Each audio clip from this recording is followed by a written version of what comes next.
नमस्कार दोस्तों, क्या हुआ जब अयोध्या में प्रकट हुआ साक्षात पुष्पक विमान। राम मंदिर में काम कर रहे मजदूरों ने जब यह नजारा देखा तो सभी के पैरों तले जमीन खिसक गई। 22 जनवरी प्राण प्रतिष्ठा से पूर्व अयोध्या में इतने बड़े चमत्कार का होना सभी को आश्चर्य में डाल रहा है। कुछ लोगों ने इसके साक्षात दर्शन किए हैं, जिन्होंने अपनी आंखों देखी। जो बताएं, उसे सुनकर आपकी भी रोंगटे खड़े हो जाएंगे। आगे बढ़ने से पहले अगर आप एक सच्चे सनातनी हैं, प्रभु श्री राम को अपना आराध्य मानते हैं, तो इस वीडियो को लाइक करके कमेंट बॉक्स में जय श्री राम जरूर लिखें।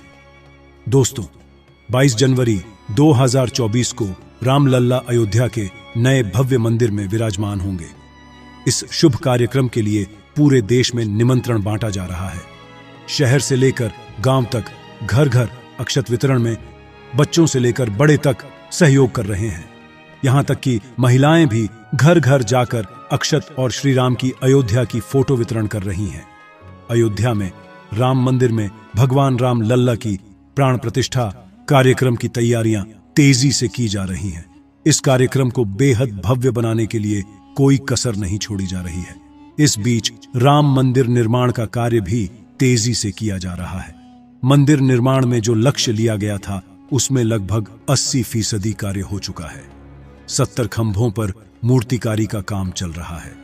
पिछले दिनों त्योहार की वजह से यह धीमा पड़ गया था, लेकिन अब वह भी तेज गति से पूरा हो जाएगा। निर्माण कार्य जल्द से जल्द पूरा करने के लिए सभी मजदूर रात दिन मेहनत कर रहे हैं। लेकिन 10 जनवरी की रात कुछ ऐसा चमत्कार हुआ जिसे देखकर सभी मजदूरों के होश उड़ गए। जब रात्रि के समय सब मजदूर अपना काम निपटाकर तंबू में सो रहे थे, उसी समय अचानक से उन्हें वहां कुछ हलचल महसूस हुई। सुरेश नाम के एक मजदूर ने जब तंबू से बाहर झांक कर देखा तो उसे राम मंदिर के परिसर कुछ अजीब सी पीली चमकती हुई चीज दिखाई दी। उसने अपने साथियों को जगाना चाहा, लेकिन कोई भी उसके साथ नहीं आया। जब हिम्मत करके सुरेश जब राम मंदिर परिसर में पहुंचा तो वहां का नजारा बहुत चौंकाने वाला था, क्योंकि वहां पर उसे एक बहुत ही दिव्य चमत्कारिक विमान दिखाई दिया, जिसका आकार मोर के समान था, जो दिखने में काफी सुंदर और तेज से परिपूर्ण था, जो कि राम मंदिर परिसर में पिछले क्षेत्र में उतर रहा था। लेकिन उस विमान को नियंत्रित कौन कर रहा था, यह समझ नहीं आ रहा था, क्योंकि उस विमान में इतना तेज था कि सामान्य आंखों से नहीं देखा जा सकता था। लेकिन समझ में कुछ ऐसा आ रहा था मानो स्वयं साक्षात भगवान राम पुष्पक विमान के माध्यम से अयोध्या में उतर रहे हों। सुरेश ने यह चमत्कार अपनी आंखों से देखा, लेकिन अचानक से ही वह बेहोश हो गया, क्योंकि वह उसके तेज को कुछ सहन नहीं कर पा रहा था। सुरेश जब सुबह उठा तो वह उसी स्थान पर मौजूद था और उसके साथ ही मंदिर निर्माण कार्य पूरा करने के लिए जा रहे थे।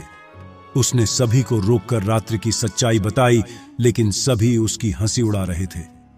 लेकिन सुरेश मन ही मन समझ चुका था कि प्रभु श्री राम अयोध्या आ चुके हैं। ये उसके लिए सौभाग्य था कि उसे इतना सुंदर दृश्य देखने को मिला, जहां शायद उसने साक्षात पुष्पक विमान के दर्शन किए थे।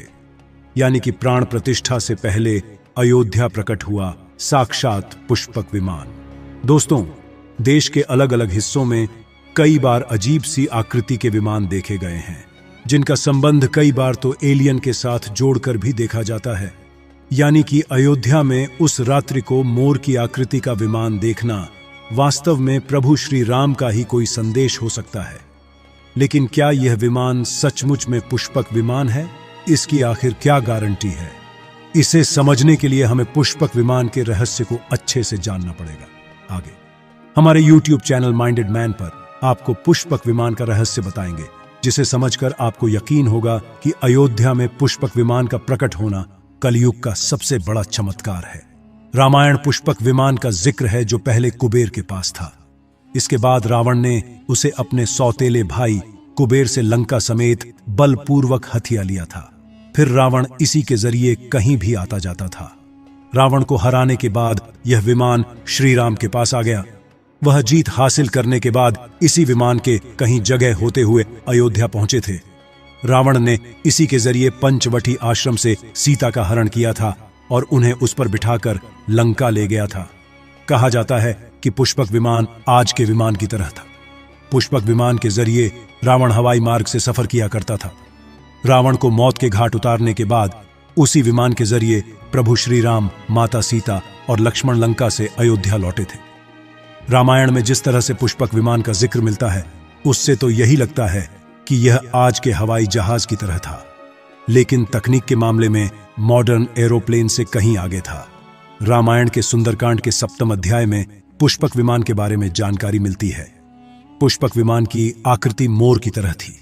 यह अग्नि और वायु ऊर्जा से उड़ान भरता था। इसकी तकनीक इतनी उत्कृष्ट थी कि इसका आकार छोटा और बड़ा किया जा सकता था। कहा जाता है कि रावण अपनी पूरी सेना को साथ लेकर इस विमान से उड़ान भर सकता था। पुष्पक विमान अपने चालक की इच्छा के अनुसार गति पकड़ता था। यह मन की गति से उड़ान भर सकता था। विमान में बैठने के लिए कई आसन बने थे। पौराणिक कथाओं के मुताबिक युद्ध के बाद भगवान श्री राम ने विमान का पूजन कर यह दिव्य विमान वापस कुबेर को सौंप दिया। कुबेर ने पुष्पक विमान को भेंट स्वरूप प्रभु श्री राम को दे दिया, जिसके बाद इसी पुष्पक विमान से प्रभु श्री राम, माता सीता और लक्ष्मण अयोध्या पहुंचे। अब दोस्तों, कई हजारों सालों बाद एक बार फिर जब भव्य राम मंदिर का निर्माण हुआ है, तो प्रभु श्री राम अपने भाई लक्ष्मण और मां का सीता के साथ एक बार फिर से अयोध्या धाम पहुंच रहे हैं। वह भी अपने इसी पुष्पक विमान पर, जिसका नजारा वहां के मजदूर अपनी आंखों से देख चुके हैं। रामायण के प्रसंग में कहा गया है कि जब माता सीता को हरण करके रावण ले जा रहा था, तो रास्ते में जटायु ने अपने चोंच से रावण को चोट पहुंचाई थी। उस समय रावण पुष्पक विमान में ही मौजूद था। इसके बाद रावण ने तलवार से जटायु को लहूलुहान कर दिया था। जटायु घायल होकर जमीन पर गिर गए। जब सीता को खोजते हुए राम पेड़ पौधे और पक्षियों से पूछते जा रहे थे, तो रास्ते में घायल जटायु से मुलाकात होती है। मरणासन्न पड़े जटायु ही राम को बताते हैं कि रावण सीता को हरण करके किस दिशा में गया है। लेकिन जब साक्षात प्रभु श्री राम पुष्पक विमान में अयोध्या आ चुके हैं, तो भला उनके परम भक्त जटायु कैसे पीछे रह सकते हैं। अयोध्या में राम लल्ला की प्राण प्रतिष्ठा से पहले जनपद की सीमा में गिद्धों का झुंड दिखाई दिया है। स्थानीय लोग इसे गिद्धराज जटायु से जोड़कर देख रहे हैं। वे इसे शुभ संकेत भी मान रहे हैं। मिल्कीपुर तहसील क्षेत्र के गांव धरौली में पिछले 10-1-2 दिनों से गिद्धों का झुंड वास कर रहा था।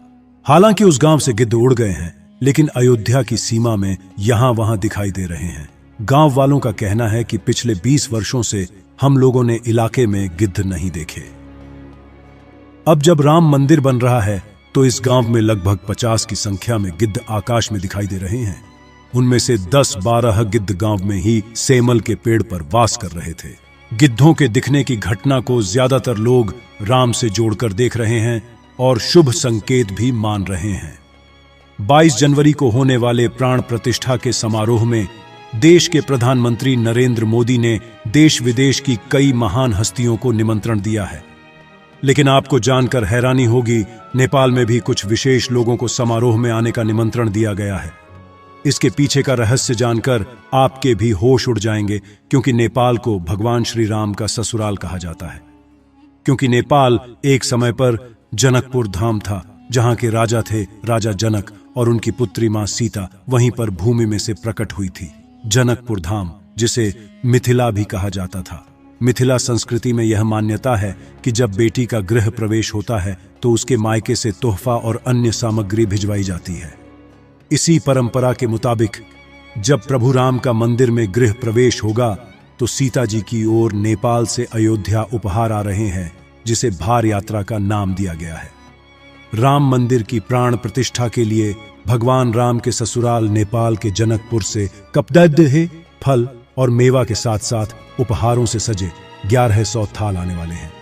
इसमें आभूषण, बर्तन, कपड़े और मिठाइयों के अलावा भार भी आएगा, जिसमें 51 प्रकार की मिठाइयां, दही, मक्खन और चांदी के बर्तन शामिल होंगे। 22 जनवरी को प्राण प्रतिष्ठा समारोह होने वाला है। इसके लिए श्री राम जन्मभूमि तीर्थ क्षेत्र ट्रस्ट की तरफ से भगवान राम की ससुराल नेपाल के कई गणमान्य लोगों को निमंत्रण पत्र भेजे गए हैं। दोस्तों, आज हम राम मंदिर को बनते हुए देख रहे हैं। ये हमारा सौभाग्य है। लेकिन इस भव्य राम मंदिर के बनने में कई हजार कारसेवकों और राम भक्तों का बलिदान छुपा है। उस समय आक्रमणकारियों ने काशी, मथुरा के साथ ही अयोध्या में भी लूटपाट की और पुजारियों की हत्या कर मूर्तियां तोड़ने का क्रम जारी रखा। लेकिन 14वीं सदी तक वे अयोध्या में राम मंदिर को तोड़ने में सफल नहीं हो पाए, क्योंकि हर बार राम मंदिर और अयोध्या की रक्षा करने के लिए आसपास के राजा मदद भेज देते थे। हजारों साधुओं ने भी मंदिर की रक्षा के लिए अपने प्राणों की आहुति दे दी। विभिन्न आक्रमणों को झेलते हुए श्री राम की जन्मभूमि पर बना भव्य मंदिर 14वीं शताब्दी तक बचा रहा। कहते हैं कि सिकंदर लोदी के शासनकाल के दौरान यहां भव्य मंदिर मौजूद था।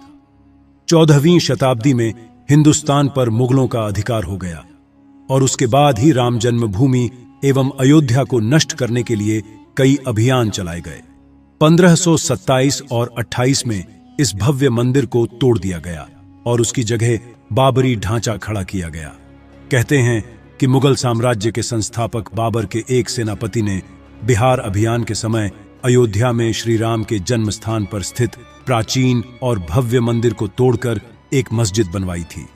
19 जनवरी 1885 को हिंदू महंत रघुबीर दास ने पहली बार इस मामले को फैजाबाद के न्यायाधीश पंडित हरिकिशन के सामने रखा था। इस मामले में कहा गया था कि मस्जिद की जगह पर मंदिर बनवाना चाहिए, क्योंकि वह स्थान प्रभु श्री राम का जन्म स्थान है।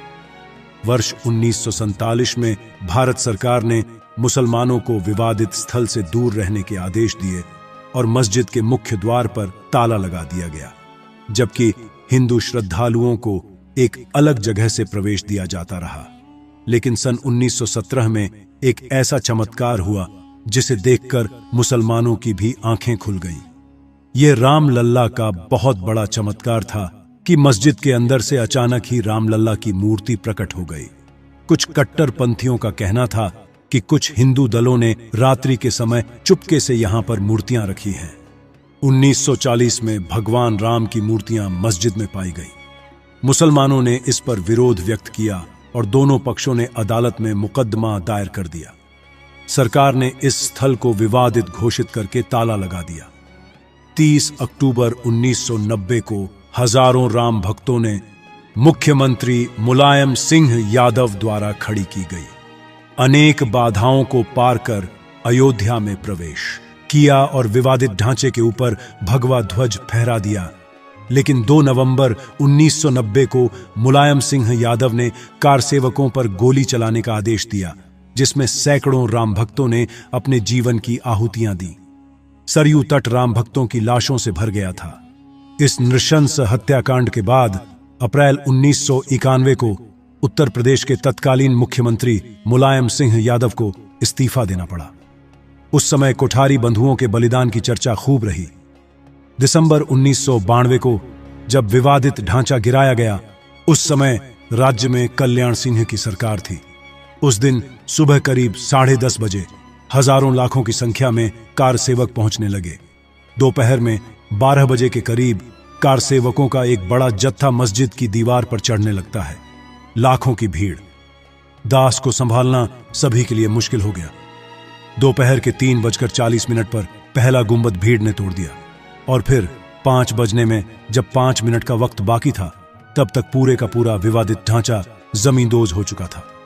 भीड़ ने उसी जगह पूजा अर्चना की और रामशेला की स्थापना कर दी। मुख्यमंत्री कल्याण सिंह का साफ आदेश था कि कार सेवकों पर गोली नहीं चलेगी। इस महान कल्याण सिंह जी को हम शाश्वत प्रणाम करते हैं। दोस्तों, राम मंदिर को बनता हुआ देखना सौभाग्य है, लेकिन जब भी हम इसके पीछे हजारों हिंदुओं का बलिदान देखते हैं तो हमारी आंखें नम हो जाती हैं। इस पूरी वीडियो को देखने के बाद आक्रमणकारियों के लिए आपकी क्या विचार है, इसे कमेंट बॉक्स में जरूर बताइएगा। हमारे महान शहीदों के लिए आपकी श्रद्धांजलि नीचे कमेंट बॉक्स में जरूर दीजिएगा। कोई भी बात अच्छी लगी हो तो लाइक जरूर करें और हमेशा ऐसे सत्य चमत्कारी घटनाएं देखने के लिए हमारे चैनल माइंडेड मैन को सब्सक्राइब करके आप बेल आइकन को प्रेस कर लें। अभी के लिए आप सभी दर्शकों को जय श्री राम।